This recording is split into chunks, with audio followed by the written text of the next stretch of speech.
Hello everyone, সবাই কেমন আছেন? আলহামদুলিল্লাহ আমি ভালো আছি।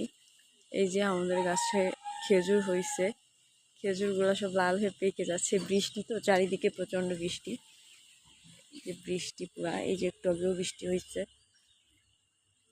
তো ওই জন্য গাছের সব খেজুরগুলো পেকে গেছে। আমি এখান থেকে অলরেডি সব পাকা খেজুরগুলো পেয়ে ফেলছিলাম, কারণ আমি বুঝতে পারিনি যে এত পাকছে, তাহলে আমি অবশ্যই ভিডিও করতাম ফার্স্ট থেকে। পরে দেখলাম এই যে দেখেন, এই কাইন্ডটাতে সবগুলো পাইকা গেছে প্রায়।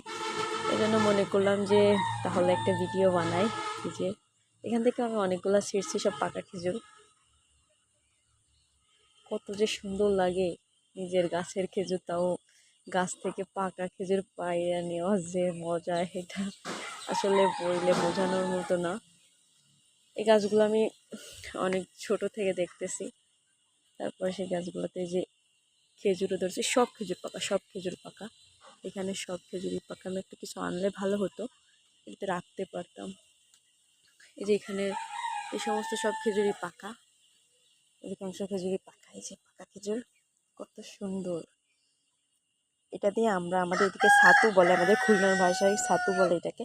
নারকেল তারপর চাল ভেজে একসাথে, পরে গুঁড়া করে চিনি দিয়ে মাখাইয়ে তারপর এই খেজুর দিয়ে খাইতে হয়। খেজুর একসাথে মাখায় অনেক মজা, অনেক মজা লাগে। ছোটোবেলা অনেক খাইছে এগুলো, আম্মু করে দিত। এখন আসলে সেইভাবে নারকেল পাওয়া যায় না, তো এই কারণে খাওয়াও হয় না।